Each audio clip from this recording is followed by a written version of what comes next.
السلام علیکم ورحمۃ اللہ وبرکاتہ۔ یہ دارالسلام اسٹوڈیو ہے۔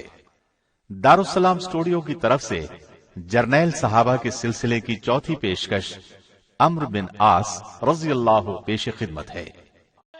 اللہ کی راہ میں جہاد کرو جیسا کہ جہاد کرنے کا حق ہے، اسی نے تمہیں برگزیدہ بنایا ہے اور تم پر دین کی کسی بات میں تنگی نہیں ڈالی، اور تمہارے لیے تمہارے باپ ابراہیم کا دین پسند کیا۔ اللہ نے پہلے یعنی پہلی کتابوں میں تمہارا نام مسلم رکھا تھا، اور اس کتاب میں بھی تمہارا یہی نام رکھا ہے۔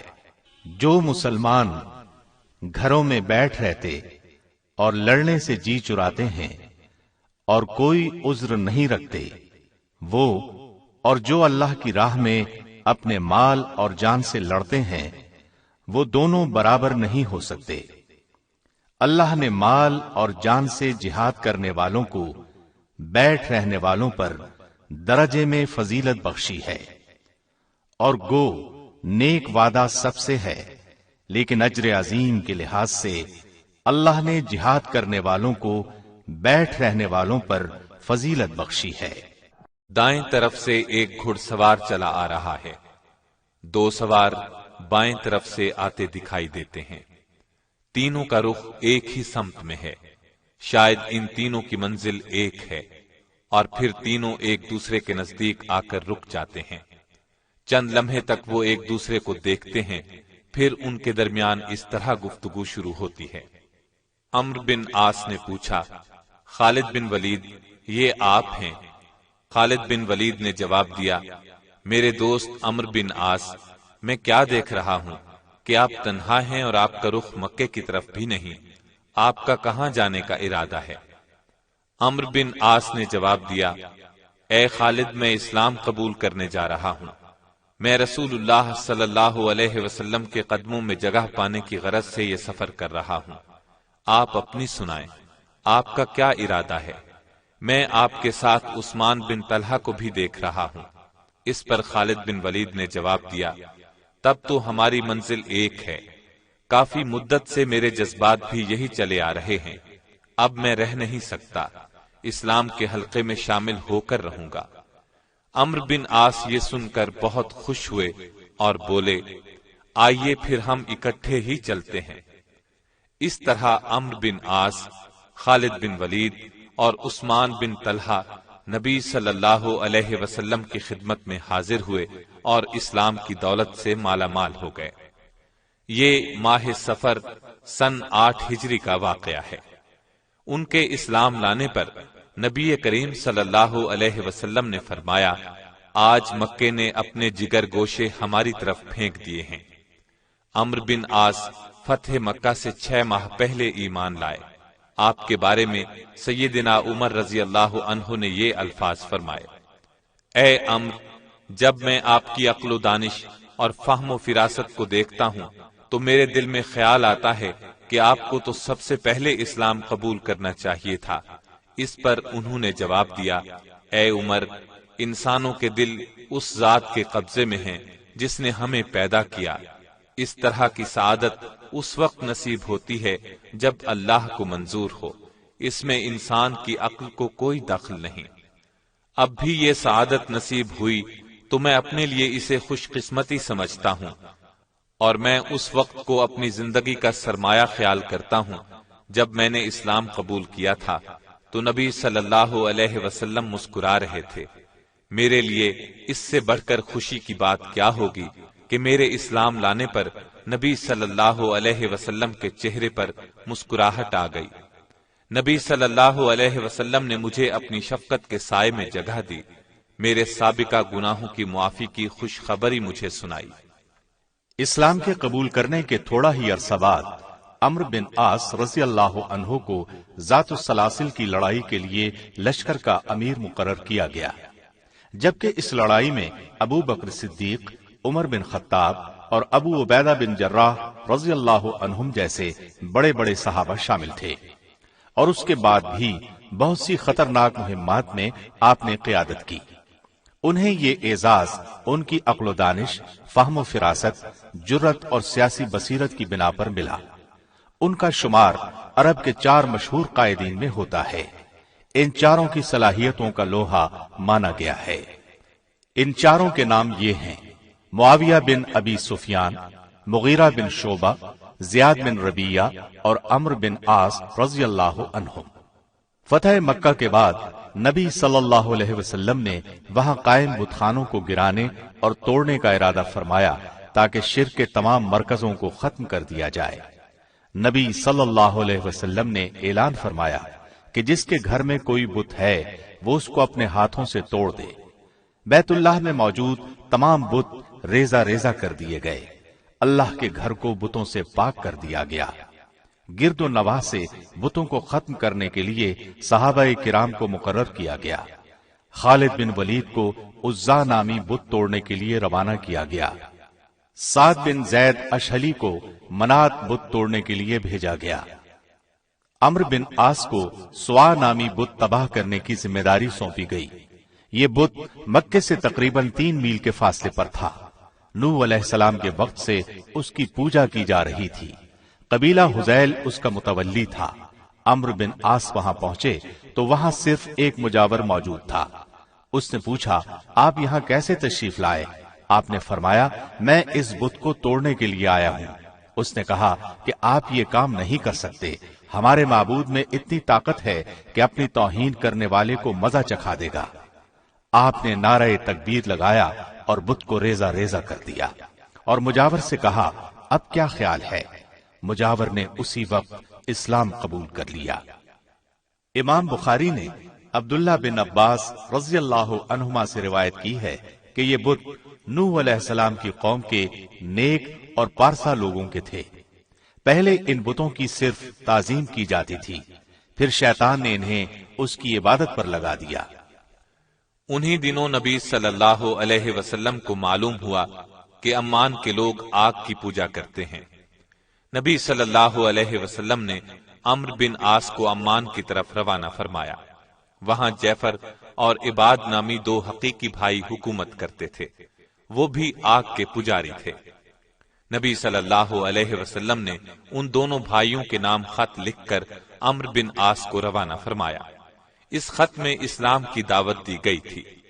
عمرو بن عاص تنہا وہاں پہنچے۔ آپ نے وہاں پہنچ کر غور و فکر اور تدبر سے کام لیا۔ چھوٹے بھائی سے ملاقات کی، وہ نسبتاً نرم دل تھا۔ آپ نے اسے نبی صلی اللہ علیہ وسلم کا خط دیا۔ اس خط نے اس کے دل میں بہت اثر کیا۔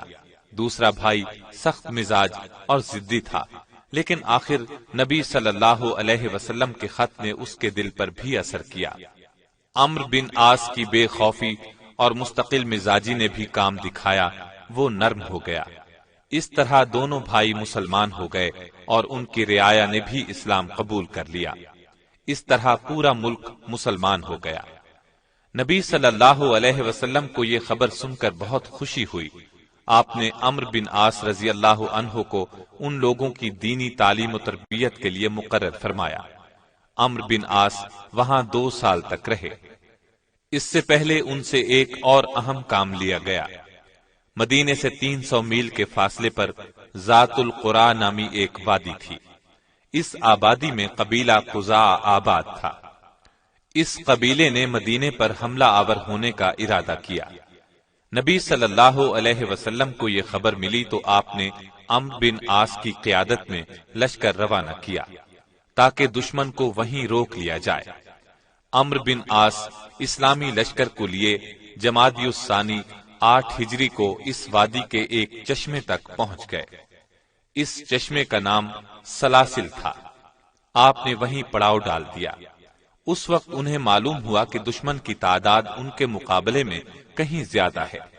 ان کے پاس 300 مجاہد تھے اور صرف 3 گھوڑے تھے۔ آپ نے عرفہ بن لیس رضی اللہ عنہ کو مدینے روانہ کیا۔ آپ سے کمک کی درخواست کی، میدان جنگ کی صورتحال سے آگاہ کیا۔ نبی صلی اللہ علیہ وسلم نے ابو عبیدہ بن جراح کی قیادت میں 200 مجاہدین اور روانہ فرمائے۔ ان مجاہدین میں ابو بکر صدیق رضی اللہ عنہ اور عمر بن خطاب رضی اللہ عنہ بھی شامل تھے۔ یہ لشکر سلاسل کے مقام پر پہنچا تو سوال پیدا ہوا کہ لشکر کی قیادت کون کرے گا؟ عمرو بن عاص رضی اللہ عنہ نے کہا کہ لشکر کے سالار وہ ہیں، جبکہ ابو عبیدہ بن جراح نے کہا کہ لشکر کے سالار وہ ہیں۔ لیکن پھر ابو عبیدہ بن جراح نے عمرو بن عاص کی قیادت منظور کر لی، اس لیے کہ نبی صلی اللہ علیہ وسلم نے رخصت کرتے وقت فرمایا تھا کہ آپس کے جھگڑے سے بچنا۔ آخر عمرو بن عاص رضی اللہ عنہ نے اپنے لشکر کے ساتھ قبیلہ قزاع پر حملہ کیا۔ حملہ بہت زوردار اور اچانک تھا، انہوں نے دشمن کو سنبھلنے نہ دیا۔ بہت سے دشمن میدان میں مارے گئے، باقی بھاگ نکلے۔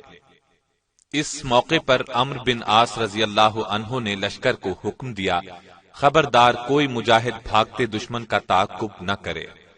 ان دنوں سردی بھی بہت شدید تھی۔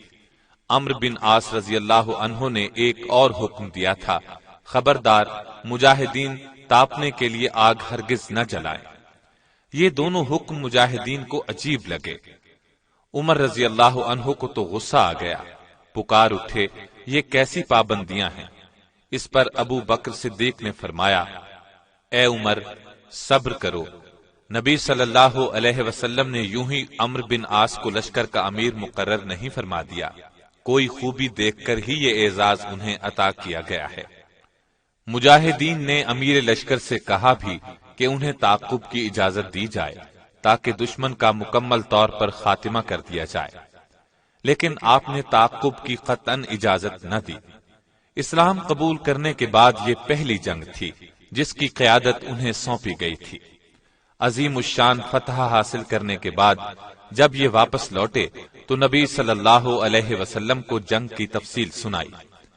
آپ نے پیار بھرے لہجے میں دریافت فرمایا، اے عمرو، تم نے مجاہدین کو بھاگتے دشمن کا تعاقب کرنے سے کیوں روکا تھا؟ اس سوال کا جواب عمرو بن عاص رضی اللہ عنہ نے یہ دیا، اے اللہ کے رسول، مجھے یہ ڈر تھا مجاہدین تعاقب کرتے ہوئے دور نکل جائیں گے، یہاں تک کہ دشمن کے علاقے میں جا نکلیں گے۔ اس طرح چند قیمتی جانیں ضائع ہونے کا خدشہ تھا۔ ان کا یہ خیال بالکل درست تھا، اس لیے کہ کامیاب جرنیل اپنی فوج کے ایک ایک مجاہد کا خیال رکھتا ہے۔ اب رسول اللہ صلی اللہ علیہ وسلم نے دریافت فرمایا، اور تم نے سخت سردی میں مجاہدین کو آگ جلانے سے کیوں روکا؟ آپ نے عرض کیا، اگر میدان میں آگ روشن کی جاتی تو ہماری تھوڑی تعداد کا دشمن کو پتہ چل جاتا، اگر انہیں ہماری کم تعداد کا پتہ چل جاتا تو وہ دوبارہ حملہ کر سکتے تھے۔ نبی صلی اللہ علیہ وسلم نے ان کی وضاحت سن کر خوشی کا اظہار فرمایا۔ یوں آپ نے اسلام قبول کرنے کے بعد سونپی گئی پہلی ذمہ داری کا حق ادا کر دیا۔ آج کے دور میں بھی جنگ کے دنوں میں باقاعدہ اعلان کیا جاتا ہے کہ رات کے وقت تاریکی رکھی جائے، آگ نہ جلائی جائے، روشنیاں گل رکھی جائیں، اسے بلیک آؤٹ کہتے ہیں۔ یہ اصول سیدنا عمرو بن عاص رضی اللہ عنہ نے شروع فرمایا تھا۔ اس فتح پر نبی صلی اللہ علیہ وسلم نے عمرو بن عاص سے فرمایا تھا، اے عمرو، نئی فتوحات کے لیے تیار ہو جاؤ۔ پھر رسول اللہ صلی اللہ علیہ وسلم نے وفات پائی تو ابو بکر رضی اللہ عنہ خلیفہ بنے۔ وہ وقت بہت نازک تھا، ہر طرف سے فتنوں نے سر اٹھا لیا تھا، بہت سے لوگ مرتد ہو گئے، کچھ نے زکوٰۃ دینے سے انکار کر دیا، کچھ نے نبوت کا جھوٹا دعویٰ کر دیا۔ ان تمام فتنوں پر قابو پانے کے لیے سیدنا ابو بکر صدیق نے 11 لشکر ترتیب دیے، 11 ہی جھنڈے بنائے، ہر لشکر کے امیر کو ایک جھنڈا دیا۔ فتنوں کو رفع کرنے کے لیے انہیں مختلف سمتوں میں روانہ فرمایا۔ ہر لشکر نے اپنی منزل پر پہنچ کر اسلام کی سربلندی کے لیے سر دھڑ کی بازی لگا دی۔ عمرو بن عاص رضی اللہ عنہ کو قبیلہ قزاع کی طرف روانہ کیا گیا تھا۔ آپ نے چونکہ نبی کریم صلی اللہ علیہ وسلم کی زندگی میں بھی اس قبیلے کا مقابلہ کیا تھا، اس لیے انہیں ان کی طرف روانہ کیا گیا تھا۔ ان لوگوں نے نبی کریم صلی اللہ علیہ وسلم کی وفات کی خبر سن کر زکوٰۃ دینے سے انکار کر دیا تھا۔ یہ ایک بار پھر قبیلہ قزاع پر حملہ آور ہوئے۔ بہت زبردست جنگ ہوئی، آخر شکست قبیلہ قزاع کا مقدر بنی۔ عمرو بن عاص کو فتح نصیب ہوئی، قبیلہ قزاع کو دوبارہ دائرہ اسلام میں داخل کیا، ان سے زکوٰۃ وصول کر کے بیت المال کے لیے روانہ کی۔ ان فتنوں کے خاتمے کے بعد ابو بکر صدیق رضی اللہ عنہ نے شام کی طرف پیش قدمی کے لیے 4 لشکر ترتیب دیے۔ پہلے لشکر کا سپہ سالار ابو عبیدہ بن جراح رضی اللہ عنہ کو مقرر کیا اور انہیں حمص کی طرف روانہ فرمایا۔ دوسرے لشکر کا سپہ سالار عمرو بن عاص کو مقرر کیا اور انہیں فلسطین کی طرف روانہ کیا۔ تیسرا لشکر شرحبیل بن حسنہ رضی اللہ عنہ کی قیادت میں اردن کی طرف بھیجا۔ یزید بن سفیان رضی اللہ عنہ کو چوتھے لشکر کی کمان دے کر دمشق کی طرف روانہ کیا اور ان چاروں پر امیر سیدنا ابو عبیدہ بن جراح کو مقرر فرمایا۔ عمرو بن عاص 9000 کے لشکر کی قیادت کرتے ہوئے فلسطین کی طرف روانہ ہوئے۔ ادھر شاہ روم کو مسلمانوں کی پیش قدمی کا علم ہوا، اس نے مقابلے کے لیے 1,00,000 کا لشکر تیار کیا اور حکم دیا کہ مسلمانوں پر ایسی کاری ضرب لگائیں کہ وہ دوبارہ اٹھ نہ سکیں۔ رومی فوج کا ہراول دستہ 10,000 فوجیوں پر مشتمل تھا۔ یہ جب سامنے آیا تو عمرو بن عاص نے عبداللہ بن عمر کو 1000 مجاہدین کا امیر بنا کر اس پر حملہ آور ہونے کا حکم دیا۔ خود 8000 مجاہدین کے ساتھ دوسری طرف سے باقی لشکر پر حملہ آور ہو گئے۔ رومیوں پر 2 اطراف سے حملہ ہوا۔ حملہ اس قدر زوردار تھا کہ وہ سنبھل نہ سکے، پہلے ہی مرحلے میں رومی فوج کا جرنیل مارا گیا۔ اس طرح ان کے حوصلے پست ہو گئے اور وہ بری طرح پسپا ہوئے۔ 700 کو قیدی بنا لیا گیا۔ میدان جنگ سے بہت سا مال غنیمت ہاتھ لگا۔ میدان جنگ میں پہلی کامیابی حاصل کرنے کے بعد عظیم جرنیل سیدنا عمرو بن عاص نے سالار اعلیٰ ابو عبیدہ بن جراح رضی اللہ عنہ کو فتح کی خوشخبری سناتے ہوئے لکھا کہ میں اس وقت فلسطین میں ہوں۔ مقابلے میں رومی 1,00,000 تھے جبکہ ہم 9000 تھے۔ دشمن کے 15,000 فوجی مارے گئے جبکہ ہمارے صرف 130 مجاہد شہید ہوئے۔ 700 رومی فوجی ہماری قید میں ہیں۔ یہ مہمات جاری تھیں کہ ابو بکر صدیق رضی اللہ عنہ وفات پا گئے۔ ان کے بعد سیدنا عمر بن خطاب رضی اللہ عنہ خلیفہ بنے۔ عمرو بن عاص نے مصر پر حملے کی اجازت طلب کی کیونکہ شامی فوج کا سپہ سالار ارتبون فلسطین سے بھاگ کر مصر چلا گیا تھا۔ آپ کو چند مصلحتوں کی بنیاد پر فوری طور پر حملے کی اجازت نہ دی گئی، تاہم ارد گرد کی مشکلات پر قابو پانے کے بعد امیر المومنین عمر بن خطاب رضی اللہ عنہ نے عظیم جرنیل عمرو بن عاص کو مصر پر چڑھائی کی اجازت دے دی۔ عمرو بن عاص اسلامی لشکر کی قیادت کرتے ہوئے اس قدیم راستے پر چل کر سرزمین مصر میں داخل ہوئے جس راستے پر چل کر سیدنا یوسف علیہ السلام مصر میں داخل ہوئے تھے۔ عمرو بن عاص اس راستے سے خوب اچھی طرح واقف تھے کیونکہ تجارت کے سلسلے میں وہ کئی بار اس راستے سے گزرے تھے۔ رومیوں کو جب اسلامی لشکر کی پیش قدمی کا علم ہوا تو انہوں نے صحرا میں مقابلے کو مناسب نہ سمجھا۔ وہ جانتے تھے کہ مجاہدین صحرا کی جنگ کے بہت ماہر ہیں۔ ادھر عمرو بن عاص نے مصر میں داخل ہوتے وقت مرکزی مقامات کا محاصرہ کر لیا۔ انہوں نے پہلے سرحدی شہر فرما کا محاصرہ کیا۔ محاصرہ 2 ماہ تک جاری رہا۔ آخر اس شہر کو اسلامی لشکر نے فتح کر لیا۔ اس پر قبضے سے شام کو جانے والا راستہ محفوظ ہو گیا۔ عمرو بن عاص رضی اللہ عنہ نے اس شہر کی فصیل کو گرانے کا حکم دے دیا تاکہ دوبارہ دشمن اس میں پناہ گزین نہ ہو سکے۔ ساحل پر لنگر انداز کشتیوں کو بھی جلانے کا حکم دے دیا تاکہ دشمن انہیں استعمال کر کے اسلامی لشکر کو نقصان نہ پہنچا سکے۔ آپ کے پاس فوجی بہت کم تعداد میں تھے۔ آپ نے امیر المومنین سے کمک طلب کی۔ انہوں نے سیدنا زبیر بن عوام رضی اللہ عنہ کی قیادت میں 12,000 کا لشکر بھیج دیا۔ اس وقت مصر کا مشہور شہر اسکندریہ تھا۔ یہ روم کا دوسرا دارالحکومت اور پوری دنیا کا تجارتی مرکز تھا۔ اس شہر کو دشمن سے بچانے کے لیے جدید ترین حفاظتی انتظامات کیے گئے تھے۔ 50,000 جنگجو ہر وقت اس کی حفاظت پر مامور رہتے۔ دفاعی اعتبار سے بھی اس کو بہت محفوظ بنایا گیا تھا۔ اس کے شمال کی طرف سمندر تھا۔ شہر میں داخل ہونا کوئی آسان کام نہیں تھا۔ عمرو بن عاص رضی اللہ عنہ نے حالات کا بغور جائزہ لیا، جنگی حکمت عملی سے کام لیتے ہوئے ناکہ بندی کا حربہ اختیار کیا۔ یہ حربہ نہایت کارگر رہا۔ باہر سے کوئی چیز اندر نہیں آ سکتی تھی، مجبور ہو کر فوج باہر نکل آئی۔ زبردست جنگ شروع ہوئی، مجاہدین جوش میں تھے، انہیں تلوار کی دھار پر رکھتے ہوئے شہر میں داخل ہو گئے۔ اسکندریہ کو فتح کرنے میں 3 ماہ لگ گئے، پھر تو تمام مصر ہی فتح ہو گیا، کوئی فوج ان کے سامنے نہ ٹک سکی۔